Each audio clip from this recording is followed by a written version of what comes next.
आज का टॉपिक है alternate angles, corresponding angles and interior consecutive. Topic है alternate angles, corresponding angles, interior consecutive angles. देखिए ये इनके लिए क्या होता है, हमने ये दो लाइंस ली, ठीक है। अब एक लाइन और लेंगे जो इन लाइंस को इंटरसेक्ट करेंगी, टी, और वो लाइन जो दो या दो से ज़्यादा लाइन को अलग अलग पॉइंट पे इंटरसेक्ट करती है उसे हम ट्रांसवर्सल कहते हैं। ओके, अब जैसे को ये दो लाइन है हमारी एल एम, और टी लाइन जो है एल को और एम को अलग अलग पॉइंट पे कट कर रही है, इंटरसेक्ट कर रही है, तो टी जो है वो ट्रांसवर्सल है। ओके, अच्छा, अब इसमें एक और चीज़ मैं ले रही हूँ कि एल एम के पैरेलल है, हो भी सकती है और नहीं भी, लेकिन मैं ले रही हूँ एल एम के पैरेलल है। अब मैं बताऊँगी ये एंगल्स क्या होते हैं। सबसे पहले हम डिस्कस करेंगे कि इसमें बनेंगे टोटल कितने एंगल्स। यहाँ इस फिगर में देखो, एक ये angle 1, angle 2, angle 3, angle 4, angle 5, angle 6, 7, 8, total 8 angles बन रहे हैं। अब इन 8 एंगल्स में क्या रिलेशनशिप है, ऑल्टरनेट एंगल्स कैसे होते हैं। आपने ये ट्रांसवर्सल लिया, ट्रांसवर्सल में दोनों लाइन के अंदर क्रॉस करके देखो, 4, 5 ऑल्टरनेट है, 3 और 6 एंगल्स ऑल्टरनेट है, और ये अंदर है तो इसलिए हमें इंटीरियर ऑल्टरनेट एंगल्स भी कहते हैं।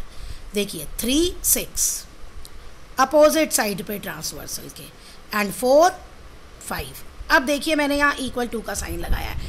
अगर ये लाइंस पैरेलल होंगी तो ये दोनों एंगल्स इक्वल होंगे, और अगर ये लाइंस पैरेलल नहीं होंगी तो ये ऑल्टरनेट एंगल्स इक्वल नहीं होंगे।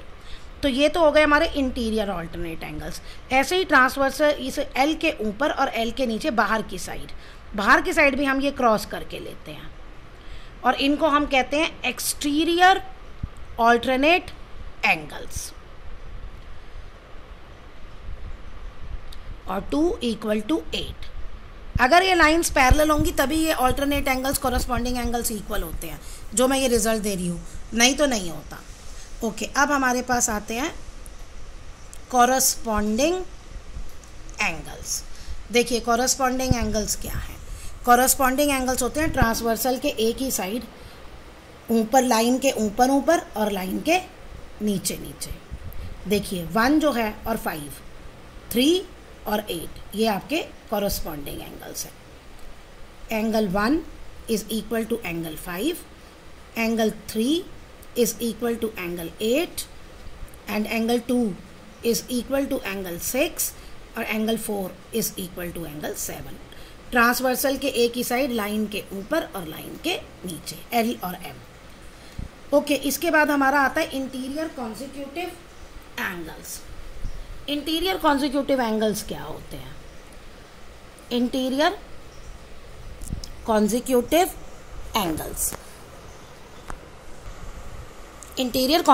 एंगल्स होते हैं ये अंदर वाले एक ही साइड पे, एंगल 3 + एंगल 5, इनका सम 180 होता है अगर ये लाइंस पैरेलल हो, और ऐसे ही इधर दूसरी साइड पे, left side right side 180। Interior consecutive angles है, ये लीनियर पेयर नहीं है क्योंकि वर्टेक्स सेम नहीं है, ये ध्यान रखना। लीनियर पेयर में भी सम 180 होता है। अच्छा, इसी फिगर में हम पहले एंगल्स पढ़ चुके हैं, वर्टिकली अपोजिट एंगल्स भी ले सकते हैं हम। वर्टिकली अपोजिट एंगल्स के लिए क्या होता है, लाइन आपस में कट करती है। पहले हम टी और एल लाइन को ले रहे हैं, 1 और 4, 2 और 3, ये वर्टिकली अपोजिट एंगल है। ओके, ऐसे ही अब लाइन टी और एम को लें तो ये लाइन्स आपस में यहाँ कट कर रही हैं, 5, 7, 6, 8। 5 = 7, 6 = 8, ये भी वर्टिकली अपोजिट एंगल्स आ गए। ओके, अब है हमारा लीनियर पेयर भी है इसमें। लीनियर पेयर के लिए हमें क्या चाहिए, एक लाइन। चलिए हम ये एल लाइन ले, एल लाइन से ऊपर ये दो एंगल बन रहे हैं, 1 + 2 180। एल लाइन के नीचे ये दो एंगल हैं, 3 + 4 180। अब यहाँ पे इसी पॉइंट पे टी लीजिए, 2 + 4 180, और 1 + 3 180। ओके, ऐसे ही यहाँ आप ये खुद लिख लेना, ये एम लाइन पे एंगल 5 + 6 180, एंगल 8 प्लस एंगल 7 180। अब ये टी लाइन लोगे तो angle 5 plus angle 8 180, angle 6 plus angle 7 180। ये हो गया आपका सारा। अब इसी के पेज पे हम एक क्वेश्चन करेंगे। अब आपकी ये फिगर है, इस फिगर में L parallel to M given है, T ट्रांसवर्सल है और एंगल भी 60 डिग्री दिया है। आपको बाकी सारे एंगल्स निकालने हैं। हमें गिवन है एंगल भी 60 डिग्री। अब जो हमने पहले पढ़ा इनमें रिलेशन से हम निकालेंगे। देखो B 60 है तो C वर्टिकली अपोजिट एंगल है, ये 60 आ गया। C और G कॉरस्पॉन्डिंग एंगल है, G भी 60 आ गया। B और F कॉरस्पॉन्डिंग एंगल है, ये भी 60 आ गया। 4 एंगल तो निकल आया है। बाकी what about the rest 4 angles? उसके लिए हम यहाँ ये देखो, ये L लाइन है, angle A plus angle B 180 लेंगे लीनियर पेयर। अब A हमारे पास 60 है, B हम निकाल लेंगे। हमें एंगल B 60 दिया है, A प्लस B हमने 180 लिया, B की 60 लगा दी और A angle as it is, तो A हमारा निकल आया 120 डिग्री। देखो अब हम सारे एंगल्स निकाल सकते हैं। A भी निकल आया, हम वर्टिकली अपोजिट करके भी निकाल सकते हैं, हम कॉरस्पॉन्डिंग लेके भी निकाल सकते हैं, हम ऑल्टरनेट भी लेके निकाल सकते हैं। तो इसके अलग अलग पॉसिबल मेथड है। तो मैं पहले इसमें ले रही हूँ, पूरे ये शुद्ध निकाल रही हूँ। Angle B is equal to angle C, vertically opposite angles. आप जो भी लेंगे रिलेशन वो यहाँ लिखेंगे। एंगल C कितना आ गया, B 60 है, एंगल C 60 आ गया। अब angle A is equal to angle D, vertically opposite angles. तो एंगल A हमारा 120 है तो एंगल D भी 120 आ गया। अब देखो B equal to G, B equal to G, क्या रिलेशन है B equal to G? Alternate angles. तो G हमारा कितना आ गया, 60 डिग्री। जबकि आप यहाँ से C is equal to G भी ले सकते थे, corresponding angle. A B C D ये E है बेटा।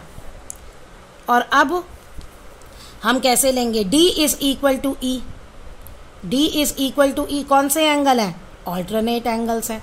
तो E हमारा आ गया, D था हमारा 120, तो E भी हमारा आ गया 120। अब कौन सा बचा, F और H। चलिए B is equal to F alternate angles, B is equal to F alternate angles, या C is equal to B is equal to F corresponding angles. Okay, या F is equal to C alternate angles. तो ये आ गया आपका F 60 degree. Okay, अब बस आपका last बटा H, तो आप ये ले लो, A is equal to H alternate angles, और A आपका है 120 डिग्री, तो H भी आपका आ गया 120। और यहाँ E निकाल लिया तो आप लीनियर पेयर से भी निकाल सकते हो।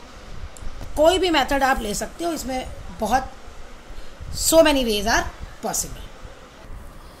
H एंगल आप यहाँ अपने आप लिख लेना, उसको फाइंड आउट कर लेना।